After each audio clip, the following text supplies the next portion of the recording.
Hey, how's it going, guys? So today I want to talk to you about compound exercises and what my opinion is on the best compound exercises that you can do to help build a thicker and wider neck, guys. Now, for those of you that are just working on you're isolating the neck, guys, you're not doing any heavy compound movements, I'm going to say that you're probably missing out on some neck growth if you're not working those heavy compound movements, guys.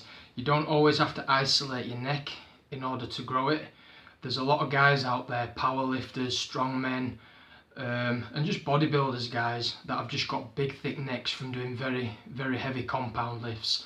So obviously, to begin with, guys, number one is going to be the deadlift. I think the deadlift is an awesome exercise for building a thick neck, guys. Now, I think the starting position of the deadlift is quite important. Some guys like to keep their heads neutral.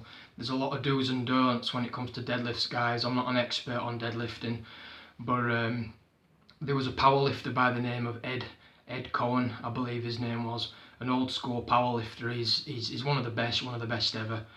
And when he used to start his deadlift, he used to have his neck back, and at the top of his deadlift, guys, he would stretch his head right back, and you would see his neck would just be engulfing his face at the top of his lifts, guys. So I think there's definitely a carryover in neck growth when you're performing deadlifts. So that's one of them, guys.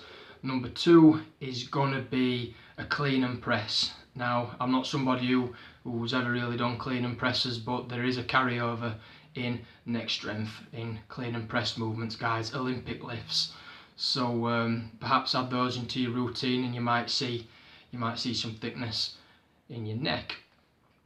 Number three, I think upright rows, guys. I think upright rows are excellent for hitting the neck, okay? Especially, again, if you lean your head back as you're lifting the bar up to your chin, okay? I prefer to do this with bands. I just feel I get a better contraction in the neck and in the traps, but if you can use an easy bar, guys, it'll be less taxing on your wrists. Okay, so I think upright rows are an excellent exercise for building up neck size. Number four is going to be shrugs and power shrugs. Shrugs on a calf raise machine, guys, I think are always better because it takes your grip out of the equation. If you guys can just put yourself in those saddles on a calf raise machine, guys, and literally all you're doing is using your shoulders. You're not having to hold onto a bar or anything. But if you don't have a calf raise machine, guys, you can do what's called I think they're called high shrugs, named after a famous bodybuilder back in the day. And you basically get yourself on a Smith machine, put a pad on the back of your neck. You get a barbell, guys, and you just roll the barbell up to your ears. I think it's called the high shrug, I believe it's called. That's a really effective exercise for hitting the traps, also hitting the neck. Number five, guys, is one that I've started implementing into my training, is heavy rack pulls, okay?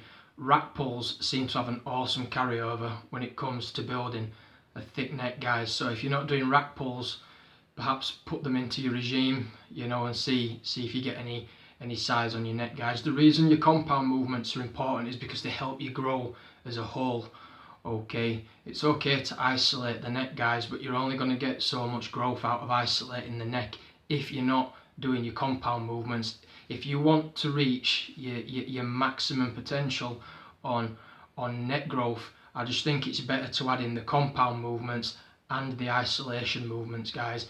Get them both in together, and you're guaranteed you're definitely going to get yourself a thicker, a more maximised neck, in my opinion.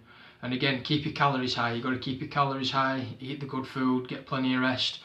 So there you go, guys.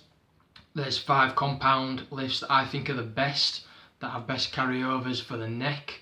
So let me know what you think, guys. Leave a comment. Take care. Have a nice day.